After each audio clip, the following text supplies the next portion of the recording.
तो भाई लोग, आ चुका हूँ मैं फिर से एक और वीडियो के साथ। हाय Darling's, how are you?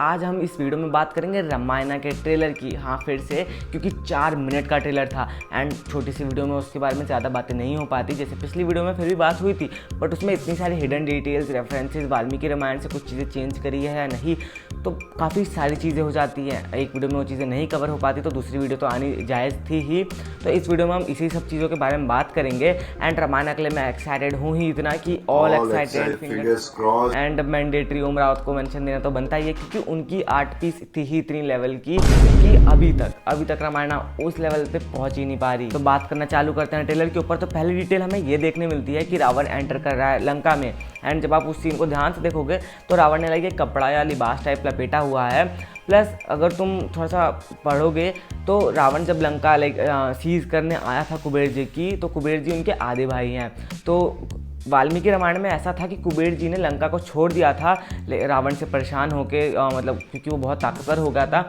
And इसीलिए क्योंकि रावण मतलब वो कर रहा था, तपस्या करके आया था ब्रह्मा जी की एंड उनसे उसने वरदान लिया था कि मेरे को कोई भी मतलब देवता या कोई मार ना सके राक्षस, मैं सिर्फ वानर या मानव के द्वारा ही मारा जा सकूं। एंड ये प्रोबेबली उसी टाइम का सीन होगा कि जहाँ पे वो तपस्या करके आया होगा एंड कुबेर जी या तो मतलब इसमें पता नहीं लंका को छोड़ देंगे एंड फिर जाके वो उसे सीज कर लेगा, वैसे दिखाया जाएगा, या फिर मतलब थोड़े से बीच की एक थोड़ा सा लड़ाई दिखाई जाएगी, ये मूवी में ही पता चलेगा। बट ये पूरा सीन देख के ये वहीं का सीन है। उसके बाद अगर तुम डिटेल नेक्स्ट पे जाओ तो तुम देख सकते हो ये जो पूरी सोने की लंका है, इसे पूरा एकदम सोने का नहीं दिखाया गया, जैसे लाइक गोल्डन टेम्पल है वो पूरा सोने का ऊपर से, वैसा एकदम गोल्डन नहीं है ये, बट इसमें गोल्डन हाईलाइट्स हैं जो कि एक्यूरेट है वाल्मीकि रामायण से, क्योंकि वाल्मीकि रामायण में जो कि सोने की लंका है उसमें सोने की हाईलाइट्स ही हैं, लाइक वो पूरी एकदम प्रॉपर सोने की नहीं है, बट उसमें काफ़ी सारा सोने का वर्क टाइप वैसे है एंड वैसे ही दिखाया भी गया है, जो कि सही है। फिर हमें देखने मिलते हैं भगवान विष्णु जी जो कि अपना अवतार लेते हैं एकदम कॉस्मिक ब्लू फॉर्म में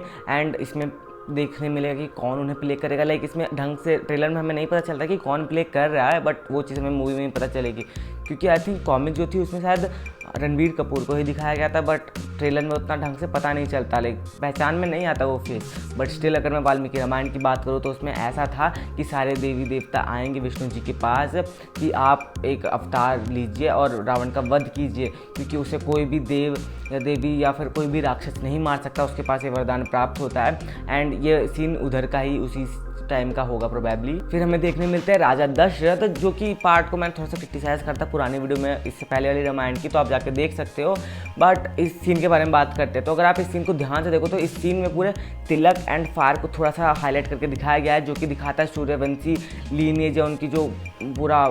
वंश है उसको एक लेगेसी के तौर पे उसको हाईलाइट, एक रेफरेंस देने की कोशिश करी गई है। दूसरी तरफ ये जो यज्ञ हो रहा है ये अश्वमेध यज्ञ नहीं है, यह पुत्र कामेष्टि यज्ञ, मतलब यही सबसे ज़्यादा चांसेस इसी के हैं, जहाँ पे राजा दशरथ जी जो हैं वो पुत्रों के उसके लिए पुत्र प्राप्ति के लिए ये यज्ञ करवा रहे हैं। फिर बात करते हैं नेक्स्ट डिटेल की, तो हमें दिखाया जाते हैं भगवान श्री राम का इंट्रोडक्शन, जहाँ पे वो ब्लाइंड फोल्डेड तीर मारते हैं, घंटे पे घंटा घंटी कुछ होता है, मैंने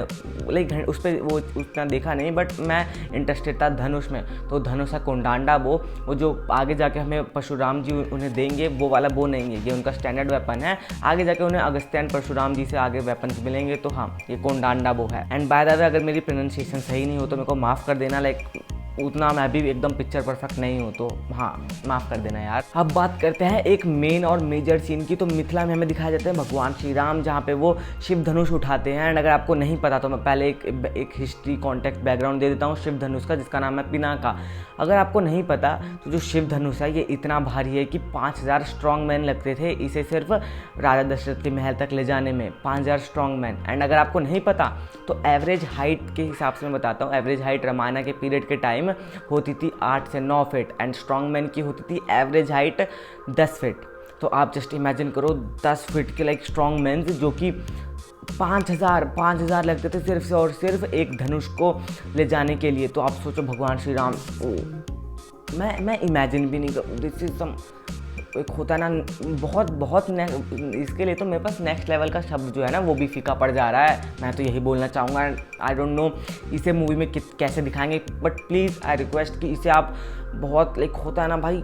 ये सीन काफ़ी मेजर फीट है। तो इसे काफ़ी अच्छे से दिखाना प्लीज़। बाकी बात करते हैं मूवी की, तो मूवी में हमें ये चीज़ डिटेल देखने मिल सकती है कि जब वो धनुष टूटता है, जब वो उस पर प्रत्यंचा चढ़ा रहे होते हैं, तो हमें एक पूरा मैसिव शॉकवेव या वेव सी देखने मिलती है लाइक जब वो टूटता है उस सीन में, अगर आप उसे ध्यान से देखो तो। And which makes total sense, क्योंकि वो धनुष की फीट थी ही इतनी तगड़ी कि लाइक उसको सिर्फ समझ रहे हो ना, इतना क्रेजी लेवल का वो है, तो वो ऐसी एरा गैरा तो होगा नहीं ऑब्वियसली, तो इमेजिन करके देखो तुम। एंड जब स्वयंवर की बात चली रही है तो बता दूं आपको, तो वहाँ पे परशुराम जी जब चैलेंज करेंगे भगवान श्री राम को, तो वो उन्हें देंगे शारंगा धनुष। एंड ये वो है विष्णु जी का, मतलब विष्णु जी का धनुष है ये। एंड इसके बाद जब राम जी का ये मतलब मेन डिवाइन वेपन बन जाएगा, तो ये धनुष की वजह से उनकी एनर्जी थोड़ी सी एग्रेसिव हो जाएगी। लाइक अभी वो थोड़े से काम एंड कंपोस्ट फिर भी थे, बट इसके बाद से हल्की सी एग्रेसिवनेस दिखना चालू हो जाएगी उनकी पर्सनैलिटी में। फिर अगली डिटेल की हम बात करते हैं, तो ये चीज़ वाल्मीकि रामायण से भी एक रेफरेंस दिया गया है, मतलब उसी से पूरी रामायण जो बन रही है, ये पूरी की पूरी वाल्मीकि रामायण पे ही बन रही है, लाइक किसी और एडेप्टेशन या किसी और बुक पे नहीं बन रही, रामायण की ही, बट वाल्मीकि रामायण को लेके चला जा रहा है। तो जब वनवास पे जा रहे होते भगवान श्री राम 14 वर्ष के, तो उस सीन में हम देख सकते हैं लाइक पूरा रात का सीन एंड अंधेरा है, तो वहाँ पे मशालें नहीं जल रही होती, ना ही कोई जोत दिया, कुछ नहीं जल रहा होता। ऐसा इसलिए क्योंकि वाल्मीकि रामायण में भी वहाँ के जो लोग थे, यानी कि अयोध्या के जो लोग थे, उन लोगों ने सारे मशाले दिए जोत सब बुझा दी थी, ताकि वो लाइक एक होता है ना, थोड़ा दुख मना सके भगवान श्री राम के जाने का, इसलिए। फिर बात करते हैं नेक्स्ट डिटेल की, जिसमें हमें दिखाई जाती है शूर्पणखा जो कि रथ में है, जिसे खींच रहे हैं। वाल्मीकि रामायण में ये चीज़ तो दिखाई गई है कि रावण इन चीज़ों का इस्तेमाल करता था गधों का ट्रांसपोर्टेशन में, जैसे कि मैंने बताया, लेकिन शूर्पणखा के रथ को के द्वारा खींचते हुए नहीं दिखाया गया। ये शायद से मूवी में इन लोगों ने थोड़ा चेंज कर दिया होगा, लेकिन शूर्पणखा को ज़्यादातर उड़ते हुए या चलते हुए ही बताया गया, उसका वैसे ही वर्णन है वाल्मीकि रामायण में। अब बात करते हैं मारीच के, जहाँ पे वो हमें सुनहरा हिरन का सीन होगा। वहाँ पे प्रोबेबली हमें जो मारीच दिखाए गए हैं एंड वहीं पे वो सुनहरा हिरन बनेंगे। उसके बाद जब जाएंगे राम जी उनको पकड़ने के लिए, तो वहीं पे जब उनको क्या कहते हैं, वो राम जी के आवाज़ में झूठ झूठ में चिल्लाते हैं कि ओ लक्ष्मण मेरी मदद करो, एंड फिर सीता जी भेज देती है लक्ष्मण को, एंड वहीं पे फिर जो यश हैं जो कि रावण बने हैं वो आएंगे, एंड हमें एंड में हल्का सा सीन दिखाया जाता है जहाँ पे यश एज रावण जो कि एंटर कर रहे हैं लक्ष्मण रेखा के अंदर, एंड वो पूरा सीन वहीं पे टेक प्लेस करेगा। पर मज़ा तो ये देखने में आएगा मूवी में कि ये लोग जटायु को किस तरह से प्रस्तुत करेंगे, दिखाएंगे, क्योंकि जटायु वाल्मीकि रामायण में इतने पावरफुल थे कि उन्होंने पुष्पक विमान जो रावण का रथ था, बेसिकली जो उड़ता था विमान था, उसको लाइक डिस्ट्रॉय कर दिया था, लाइक बहुत बुरी हालत कर दी थी, एंड तब जाके रावण चुपके से पर काट देता है जटायु के। बट इसमें हमें बस हल्का सा पर पे एक भाला फेंकते हुए दिखाया जाता है, तो पता नहीं उस चीज़ को ये लोग कैसे अडेप्ट करेंगे, बट अभी भी टाइम है। आई होप दे इम्प्रूव, या इन्होंने कट्स को बहुत समझदारी से लगाया था ट्रेलर में, तो हमें सारे सीन्स, मतलब एक होता है ना एक्शंस भी, हमें कुछ कुछ लोग डिसअपॉइंट हुए थे, लेकिन आप ध्यान से देखो तो कट्स इन लोगों ने बहुत समझदारी से लगाए थे, क्लेवर तरीके से, तो इसीलिए बहुत सारे सीन्स मिस आउट होते हैं। बट ये चीज़ देखने में मज़ा आएगा कि जटायु को उस चीज़ को कैसे दिखाएंगे पूरी। प्लस अगर तुम इसी सीन को ध्यान से देखो तो ये जो सीन था ट्रेलर में, इसमें हमें दिखाया जा रहा है कि जटायु सिर्फ अकेले नहीं है, उनके साथ और भी कई हैं जो कि लाइक उनके हमला करने में मदद कर रहे हैं। अब बात करते हैं एक मेजर चेंज की, जो कि आपने पुराने टीजर में देखा होगा। तो वहाँ पे हमें जो राक्षस दिखाया गया था विराधा, जो कि लोग कह रहे थे काफ़ी ज़्यादा बहुत मॉडर्नाइज्ड लग रहा है, लेकिन इस बार अगर तुम देखो तो वो उसको काफ़ी तिलक से इंडियनाइज्ड कर दिया गया, जो कि अच्छी बात है। एंड ऐसे ही कंसर्न एंड क्रिटिसाइज करते रहना मूवी के ट्रेलर को, ताकि वो लोग इंप्रूव करें एंड फाइनल रिजल्ट हमें काफ़ी अच्छा देखने मिले।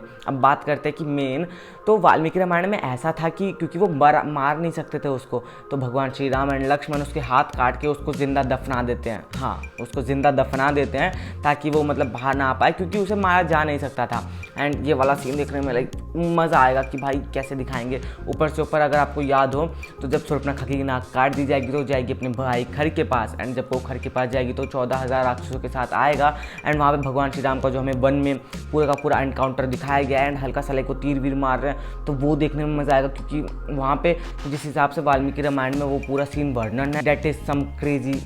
मतलब वो सीन देखने में मज़ा आएगा जब उसे अडेप्ट किया जाएगा पूरा अच्छे तरीके से। तो उस सीन के लिए मैं काफ़ी ज़्यादा, मतलब पूरी रामायण इतनी एक होता है ना क्रेजी, बहुत हिस्टोरिकल स्टोरी टाइप है, जिसको अडेप्ट करना लाइक नेक्स्ट टू इम्पॉसिबल है, लेकिन अगर आप उसका एक मेयर 1% भी अडेप्ट कर पाते हो तो वो भी एक बहुत बड़ी बात होगी। फिर ट्रेलर खत्म होता है जहाँ पे हमें दिखाया जाता है जटायु का अंतिम संस्कार, एंड वहीं पे हम देख सकते हैं भगवान श्री राम को शारंगा धनुष के साथ, एंड यहीं पे जब वो बोलते हैं कि मैं तीनों लोगों में रावण को लाइक जब मारेंगे वो उसको, तो ये प्रोबेबली युद्धकांड का पूरा सीन सेटअप होगा, एंड यहीं से राम जी युद्ध का ऐलान कर देंगे, एंड उनका पूरा फोकस रावण का लाइक रावण का अंत करने की तरफ हो जाएगा। बाकी तो यही सब डिटेल्स मेरे को मिली और मेरे को काफ़ी एक्साइटिंग लगी, तो मैंने सोचा आपके साथ शेयर की जाए। बाकी अगर आपको ऐसी और भी वीडियोस देखनी हो तो मेरे चैनल को सब्सक्राइब कर देना, it's free of cost. Like और शेयर ठोक दीजिए, महाकाल का लाइक और शेयर ठोक दीजिए, 5000 लौटे दिख जाना चाहिए। ये 4000 के लिए मैं यहाँ पे नहीं खड़ा हूँ। तब तक के लिए देखते रहना द सिने हर्षित। मिलते हैं किसी और वीडियो में किसी और ख्याल के साथ।